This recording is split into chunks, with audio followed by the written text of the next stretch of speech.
All right, three, two, one. Welcome, welcome, welcome. This is the Public Works Podcast. My name is Joseph Blackman, and today I got a real treat for you. His name is Jeff Wilkerson, and he is the Public Works Director of the City of Martinsburg in beautiful West Virginia. Jeff, say what's up to everybody. Hi, everybody. How you doing today, Joseph? I'm doing good, man. I'm doing good. I'm in Arizona, starting to heat up a little bit. You're in West Virginia. How's the weather out there nowadays? Been a roller coaster here the last few weeks, but it looks like it's finally starting to warm up. Gotcha, gotcha. All right, well, let's go ahead and hop into it. So, you are the Public Works Director of the City of Martinsburg in West Virginia. Let's get into an average Thursday of what it looks like for Jeff. Give me your schedule from when you get to the office till when you leave, and like what you're doing all day. Well, typically we come in. Of course, we've got to see what kind of staff we have for the day. Um, People get sick overnight, those type of things. They have family Yeah. emergencies, so we're not sure what size staff we're going to be dealing with first thing. We're a small department.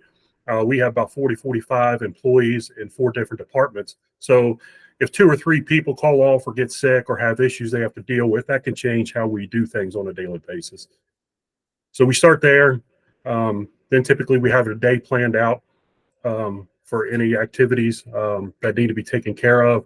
This morning, for some reason, I had four different conference calls scheduled throughout the day, so today was pretty busy.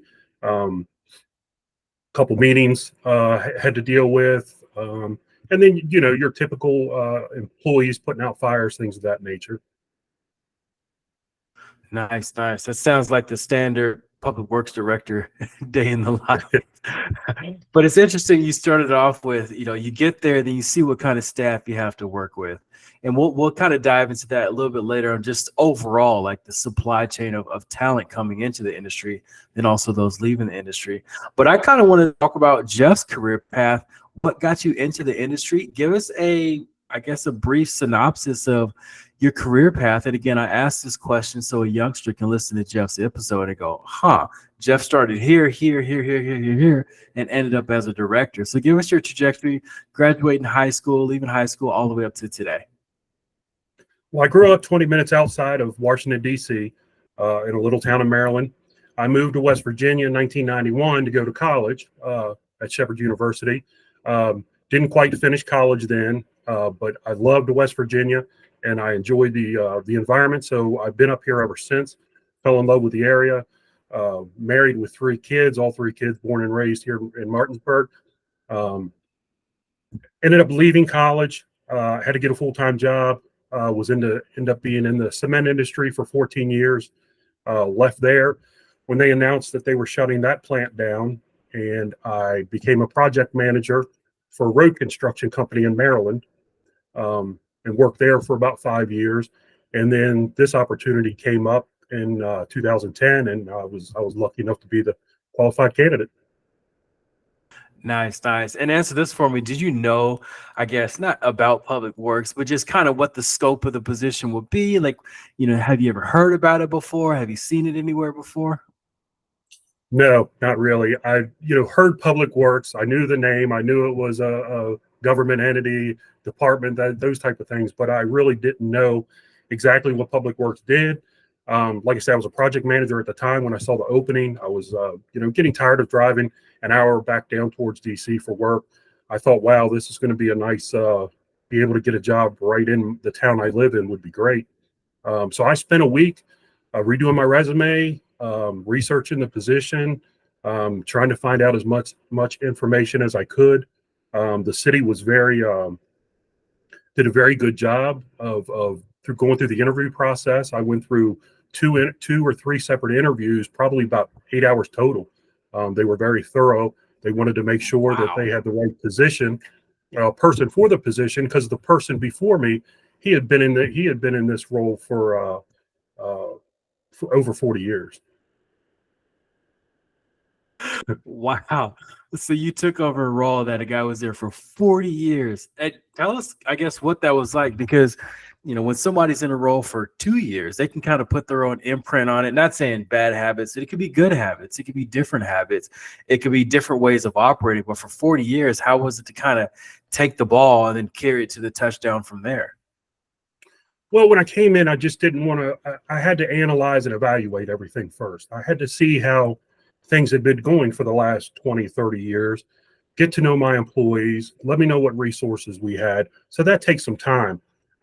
You're working with 30, 35 new individuals at the time. So I'm trying to get a game plan together. Okay, what is the first 5 years going to look like here?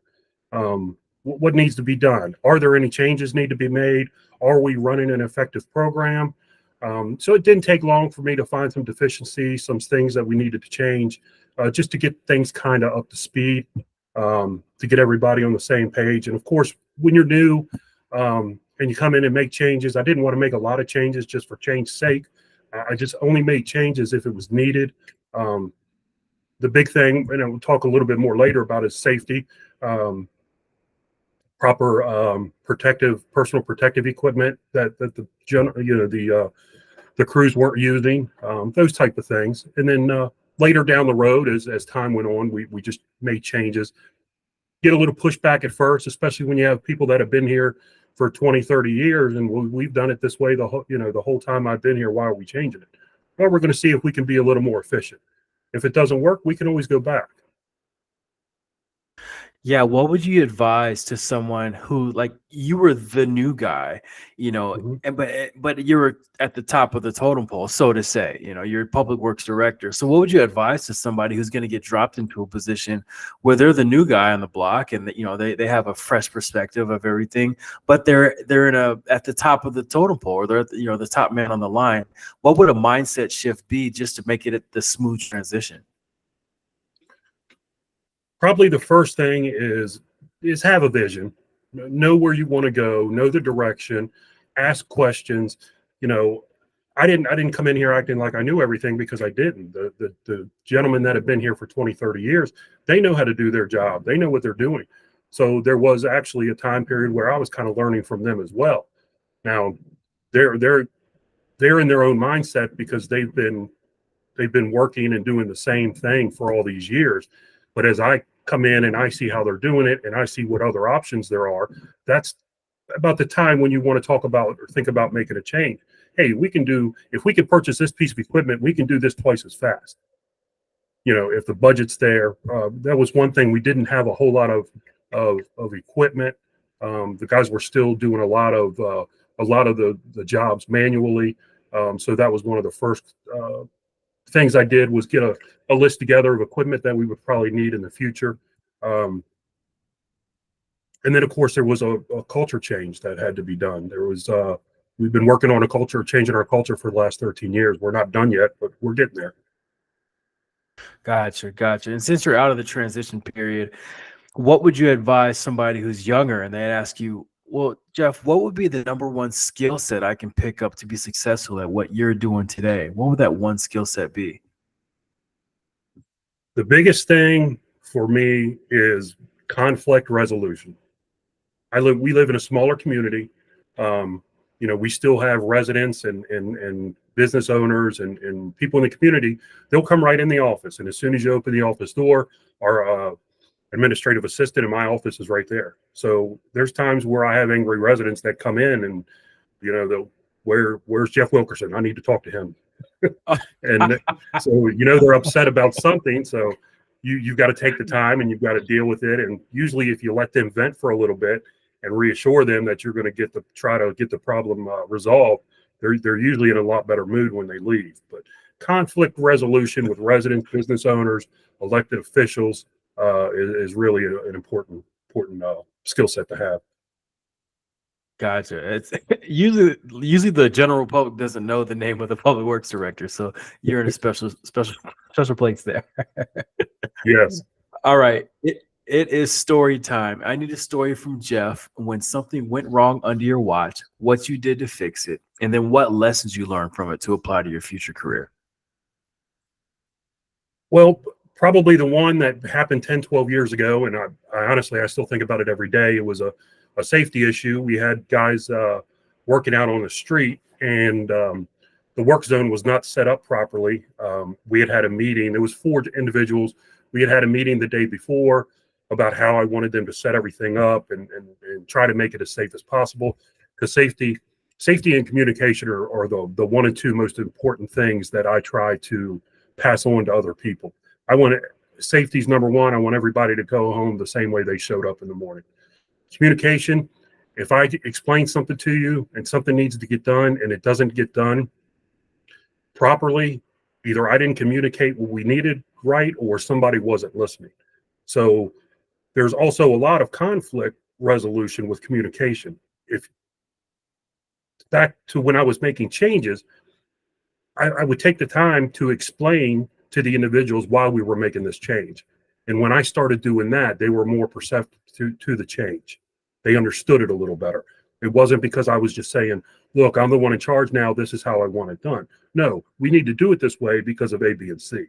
And when you explain it to them, they're like, oh, okay, well, I understand that now.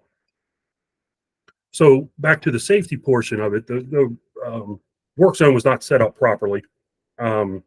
And unfortunately, one of our workers got hit by a car. There was a gentleman that didn't see for some reason the work zone set up. So as soon as we got through that, I just dropped everything else, and I started sending people to flagger training classes throughout West Virginia or over in Maryland. I had West Virginia LTAP through WVU, West Virginia University, come down and do a training course. And we kind of came up with safety plans for different types of road setups, where we have flaggers with stop slow paddles, but we also have vehicles that are blocking the lane that's being worked in. So if somebody does run through the work zone, they're going to hit a truck instead of a person, to try to make our workers a little more safe. So that's the one that really sticks in my mind. Sure. Yeah, I can see that. Haven't you said 13 years you've been in this position? How do you keep showing up better and better every year, year after year after year, instead of just saying, well, I've been in the industry for X amount of time, I'm out of my transition period, I kind of know everything. You could just say, well, I got it all figured out. But I could tell there's something in you that keeps your fire lit to keep learning. Could you tell us your personal and professional development regimen, just so other people can maybe follow it? Well, the easiest one probably is just keep researching the industry. The big thing for me that I'm a big advocate of is the American Public Works Association. I've been a member since 2011. I went through their Public Works Institute. It's a 2-year process where I started getting a Public Works network together. The Mid-Atlantic chapter for Public Works includes Virginia, West Virginia, DC, and Maryland. So there's a lot of resources in this region that I can pull from when I have issues. And anymore, it's just sending out an email to a handful of people, and you can have all kinds of ideas and resources right at your fingertips that quick. Yeah, that's huge. Actually, selfishly, I want to know from you, because I'm speaking for the 3rd time at PWI next week for the Arizona chapter. So what would you say is something that they'll want to learn, or just, I don't know, just give me some thoughts of like maybe the most memorable or best speaker that you might have had, just so I could tailor my presentation a little bit better. Well, I've done a couple different presentations at PWI. I usually deal with the ethics presentation. I also participate on some roundtables that deal with leaders in public works. What I learned from being a participant through the academy and then transitioning to a steering committee member and then a presenter is, I remember the very first session, I was listening to the first couple of presentations, and I'm like, there's no way in the world I could stand up there and present on something for 50 minutes. I'll never be able to do that. And here we are 9 years later, and I'm doing it myself. But what helped me, I'm not the best public speaker, but I like to bring up topics that people want to talk about that are important. So typically I'll do a 20-minute presentation, throw a lot of information out there, and then I start some type of a communication, asking questions or giving out certain examples of scenarios that you might run through that might be unethical or ethical, and then let the group have a conversation about it. That's a good point. Kind of make it more interactive that way. Yep. I know that's how I learned. That's where I learned the most from, was being involved in those. Yeah. And what do you say to those who, I mean, like I'm a part of APWA also out here in Arizona. I'll be going to PWX in Atlanta this year. What do you say to those on the fence about joining an association? Like they're in public works, they're listening to this episode. What would you say to get them to, to join up? The things that you can learn, the resources that you have, the education that you can gain, the professional development. Like I said, I started in PWI. Then I transitioned when I graduated from that to a steering committee member for 2 years. Then I transitioned to a presenter. I had to step down from the steering committee because I was doing a lot of traveling around the state of West Virginia, because we only had a few members in West Virginia. So I go to a couple events throughout the year and do a safety presentation where I incorporate APWA and the resources APWA has, and that they can use. So between the networking group that you can create with all these public works engineers, all these professionals from all over the Mid-Atlantic region that you can use. We're 2 hours from Washington, D.C. I didn't go this year, but the last 3 years I was able to jump on a MARC train, go down to D.C. and hang out for the National Water Week fly-in with the members from APWA who are at the Government Affairs Office. So being able to do things like that, do presentations to talk about, advocate for APWA.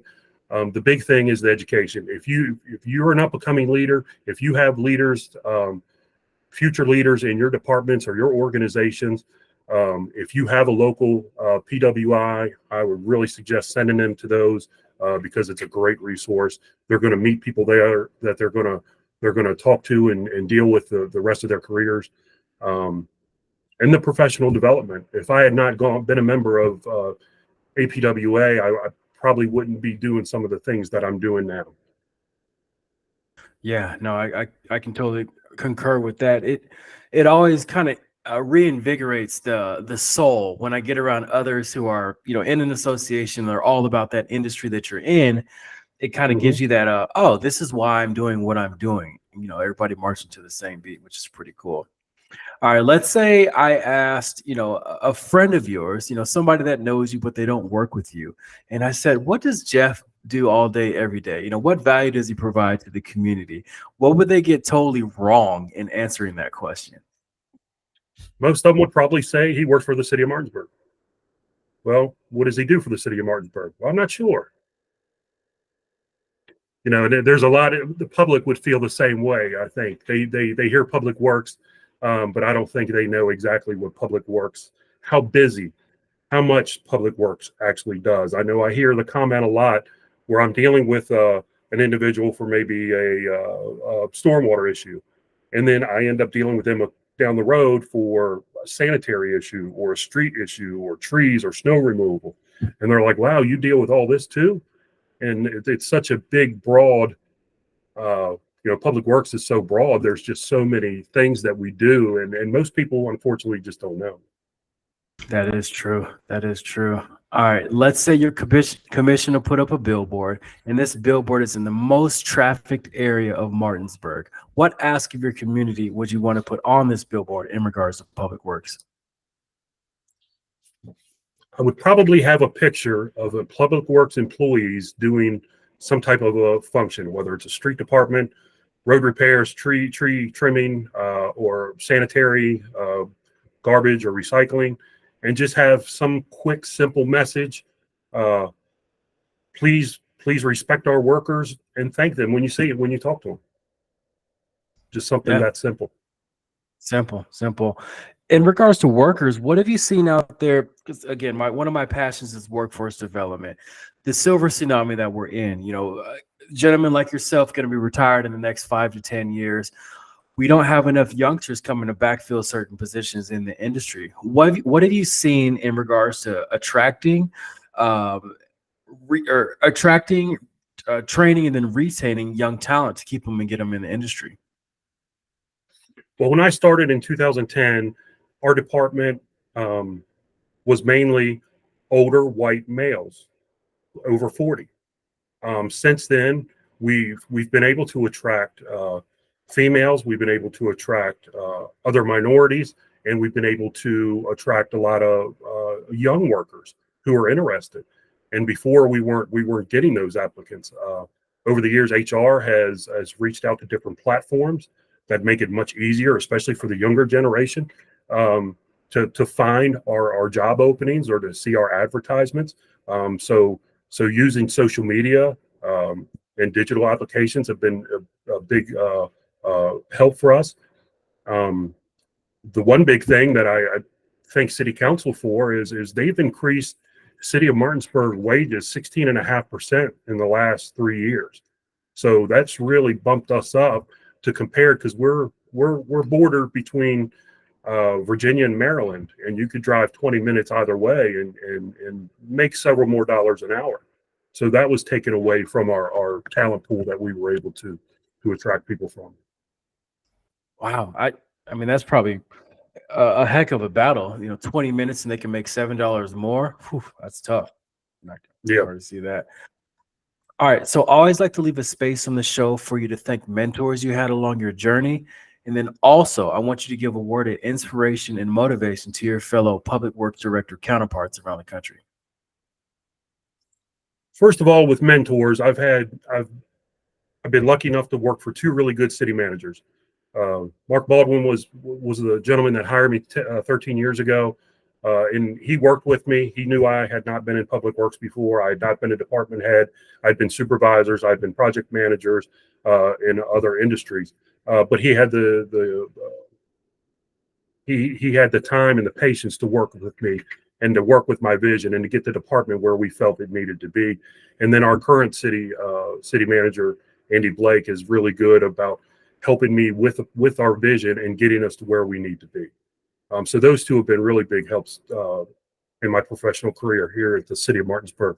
On the American Public Works Association side, there's Scott Smith, Ken Ayer, and Judy Hines, who are from Virginia and Maryland, that have helped me out a great deal. I met them going through the Public Works Institute, and I actually just talked to all three of them within the last couple of weeks. We had lunch together, and I've seen them at PWI. We just had we had a session 2 weeks ago. So all of those people I just mentioned have been really big help for me in my professional development. And Sure. Whatever. Go ahead. I was just going to mention, moving forward, no matter what your goal is or what you're trying to achieve, whether it's with your department, maybe you're not a public works director yet, maybe you're just a supervisor, or maybe you're just a regular, just have depending on what type of position, but you have aspirations to be a leader. Don't lose sight of those goals. And it might take longer to get to where you need to be, but stay focused. I never thought I'd be in this position back in the late 90s. I had dropped out of college. I was an hourly worker in a cement plant. If you had told me in 24 I'd be a public works director for the City of Martinsburg, I would have said there's no way. I ended up going back to college and finishing my degree as an adult. So by doing those couple things and just sticking with the plan and staying motivated, it'll really make a difference in your career. Gotcha. I love it. All right. Last but not least, I'm coming to Martinsburg. I text you ahead of time. I say, hey, Jeff, where can I go to get the best burger in Martinsburg? Where are you going to send me? Well, I'm probably not going to send you anywhere that has send you to a burger.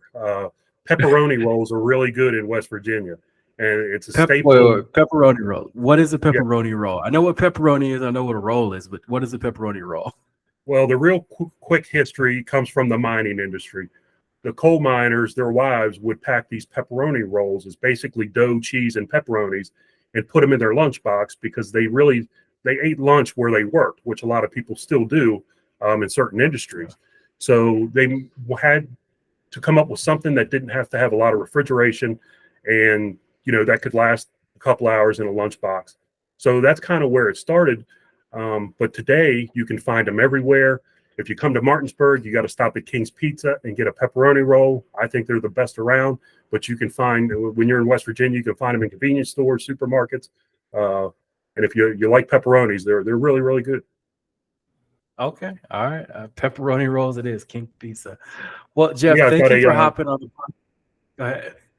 No, never mind. Go ahead. I was saying, thanks for hopping on the podcast with us today. Thanks for sharing your wealth of information and knowledge. To all the listeners out there, make sure you share this with somebody who you think needs to hear it. Jeff, any final words before we get out of here? Nope. Just if I can be of help, or anybody has any questions about anything that I've mentioned, APWA, PWI, the public works career, the industry, I'm reach out. I'm willing to help. Love it. Love it. Well, Jeff, once again, thanks for hopping on the show. This has been the Public Works Podcast, and thank you everybody for tuning in.